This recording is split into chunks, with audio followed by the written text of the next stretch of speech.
Paul Liptz from the Saltz Center of the World Union for Progressive Judaism in Jerusalem. This is a kind of an update. We have these Israel updates every now and again, and the idea is just to try and give friends and colleagues around the world some sense of what's happening in this part of the world. I want to firstly deal with some components of the Middle East, and then I want to look at some things going on in Israel. But I'd like to start off with a general global comment, and I think you'd all agree with me that the world's in a pretty difficult stage at the moment. It doesn't make us in Israel feel any happier about it, but it really is a very challenging period of history, and I'm sure in the centuries to come, people may well be looking at this particular moment of history and saying, wow, it must have been a hard time to live. But I want to give you a wider range, not only some of the more depressing components. It's Hanukkah now, so let us try and look for some lights. Let's try and look for some of the positive components of what's going on. Let's start off with just a few general comments about the Middle East. What's clearly happening in the Middle East is that we're in a period of tremendous change. Back in 2011, it was believed that the changes of the Arab world were all for the good. Unfortunately, that doesn't seem to be the case. There's some very serious issues which the Middle East are facing at the moment, and I would just like to relate to 3 or 4. Firstly is the demise of the nation state. The 19th and 20th century concepts of nationalism are in a sense up for grabs here. It's not sure at all, one cannot be sure in any way, whether the old structures are either viable or even suitable. The 4 states that are in a very, very awkward position in terms of the concept of a sovereign entity are Syria, Iraq, Libya, and Yemen. And in each case, one has to ask the question, is the European model of the nation state what the people want or need? Or does the Islamic fundamentalist concept, without the violence, have something which may in fact be more suitable for at least certain groups in this area? And here we're talking about the concept of the caliphate. The caliphate is an idea which very much was a central Quranic and Islamic idea, starting off initially with the Prophet Muhammad, and then in the period of the 4 caliphs after Muhammad, it was very much believed that other ideas coming from other parts of the world are not really relevant. And I think that's a very important question for the Middle East. The Western world legitimately, positively regards democracy as the totally most suitable concept for all peoples in the world. I think in the last few decades, we have to begin questioning that idea. And while many of us, and certainly people in some way or other connected with the World Union, would agree that of all the alternatives, democracy is the best, I think we do have to ask some serious questions whether there are other models which may in fact be most suitable for some of the people in the Middle East. The other challenge I think which we are finding very much is that certain ideas which we used to have about the religious nature of the region are up for grabs. The idea that it's about in the Muslim context, it's about a Sunni majority, about 85% of all Muslims are Sunni. In terms of the Shi'i minority, that is no longer the issue.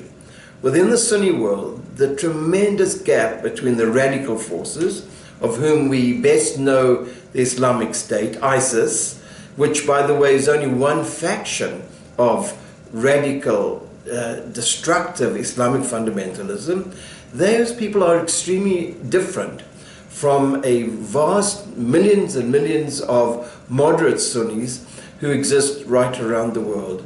The problem for all of us, I think, is do we have the ability to differentiate between radical extremists on one hand, who are a minority, always very, very dangerous minority, and those people who are getting up in the morning and living their lives.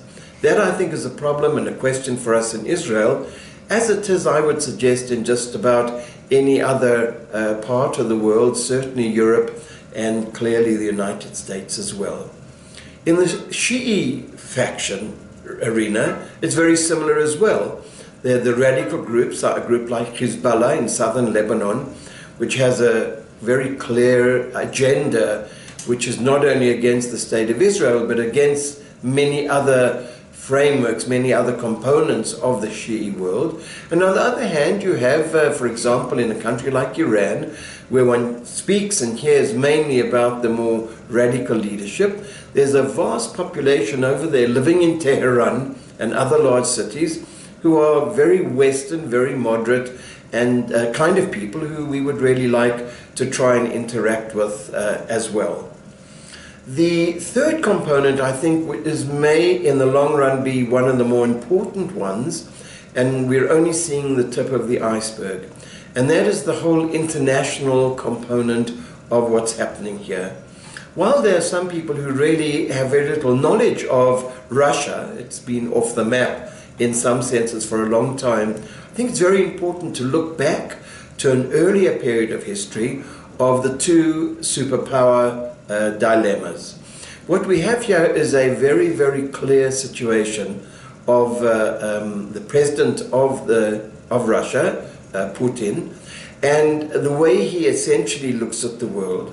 He is going to try and change the game plan for the future. He has had several failures, of which the Russian-Ukrainian conflict is one of them. There's also a very difficult situation in terms of the status of the Crimean area, which Russia has essentially annexed. Then, of course, at the moment we have the Russian-Turkish issue.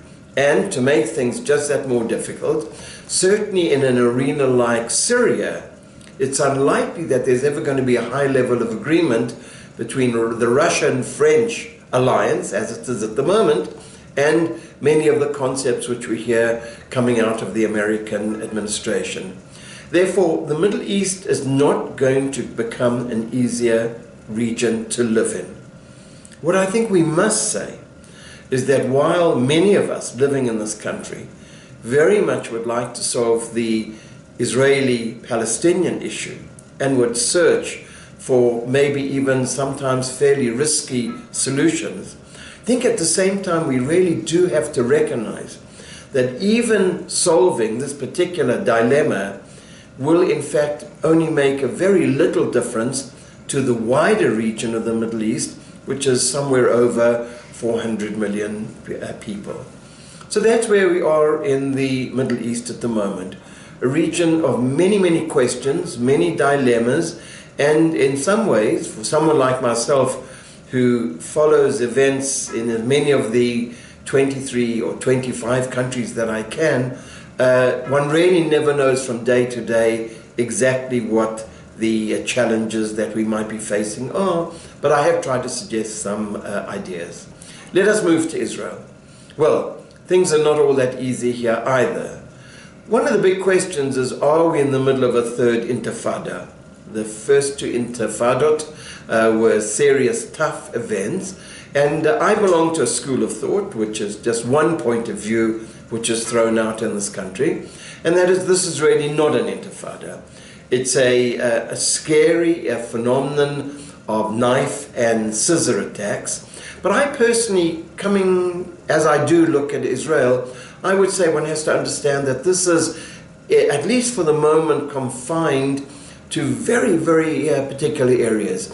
I've been trying to draw some sort of map of where danger exists in Israel. And while I'm not naive for a moment, and while I know that anything can really happen in any part of Israel at any time, as I might say, is the case in the United States or France or anywhere else in the world, at the same time, if one tries to locate which are the more awkward areas, one can find it in certain parts of Jerusalem, not even in the whole of Jerusalem. I mean, this is the interesting part of media. When you get a picture, you believe that that's the whole city, almost that the city is under siege. There's tension here. Definitely, I won't deny that for a moment. Going on public transport is sometimes tense. But when push comes to shove, it's very interesting that you can locate the real dangerous part of living in Jerusalem in a very, very concentrated area, which in a sense makes it possible to still visit Jerusalem, enjoy the city, but be just that little bit careful. And I'm sure many people in large cities of the world have grown up with that in one way or the other. The other area which is clearly much more dangerous and has potential of great conflict are particular areas of the West Bank, Judea and Samaria. Once again, trying to look at the map of the territories, we find that, relatively speaking, the Gaza issue is less problematic because it's the people living in Gaza under Hamas rule are in a defined area. The Golan Heights for an extended period of time has been a really very safe area. But if we look at very, very specific parts of the West Bank, particularly around the Gush Etzion area, moving from Gush Etzion all the way to Hebron, it's essentially along a sliver of land over there. And if I would project in the future, if someone would ask me what areas what I believe are potentially the serious trouble spots, my answer would definitely be Hebron. I've been to Hebron on a number of occasions, and every time I'm there, I'm shocked by a set of statistics. There are some 700 to 800 soldiers, Israeli army soldiers, guarding approximately that number of settlers. Now, to have that kind of military force just to keep the Jewish population safe and sound is very problematic. But if we add to it, for those of you who've been to Hebron, you know it, around you, you have this unbelievably large population. The Palestinian Arab population living in Greater Hebron is a gigantic population. Figures are thrown around, so I don't want to quote a figure which I can't really validate, but it must be something at least 40 to 50 to 1, 40 to 50 Palestinians to approximately one Israeli Jewish settler there, and that really seems to be an explosive area. So I think that's where we are at the moment. Could I really say that this will be true tomorrow or the next day? No. But I've really come to a decision that neither historians nor political scientists nor anyone else are really capable of predicting what's going to happen. And therefore, all we can do is try and make sensible suggestions on how we see the situation. Let me just take 2 or 3 other components of what's happening in Israel at the moment. Hanukkah is an interesting time. It was particularly interesting because the rabbi of the Western world, in his infinite wisdom, and I'm being sarcastic, decided that women should not be allowed to light Hanukkah candles. However, coming out of the judicial framework, both the courts and the Attorney General, it was decided that women could light candles at the Western Wall. Well, this is a problem, but I believe those kind of problems can be solved. Other challenges certainly exist here. Well, as you may know, Donald Trump might be visiting, and he might want to go to Temple Mount. So I'll leave it to your imagination. What are the problems that might develop with that? We had in this morning's newspapers a very frightening phenomenon which is growing all the time in Israel, and that is that while it seems that almost 70% of Israelis are middle class, the non-middle class are getting poorer and poorer. And I think any society, and certainly a small society like Israel, which really wants to pride itself on being sensitive to human needs, I think we have to look at these phenomena very, very seriously. Unfortunately, I'm not a government supporter, and that's where my comment is coming from. I feel that this particular government has shown very little sensitivity to the reality of the poorer groups, while at the same time, in many cases, those people are the fervent supporters of the government. So try and explain political trends to me. And to conclude, I think what Israelis want, and I deeply believe it, and I've said this in many frameworks, I think in terms of the Palestinian issue, I seriously believe that the majority of Israelis would like to find a solution. Since 1967, and I arrived here one day before the Six-Day War, I've constantly been struck by this as a no-win situation. At the same time, as very much believing in the concept of the two-state solution, I don't quite know how to reach it. So I think it's possible to be a dreamer, and it's possible to want something.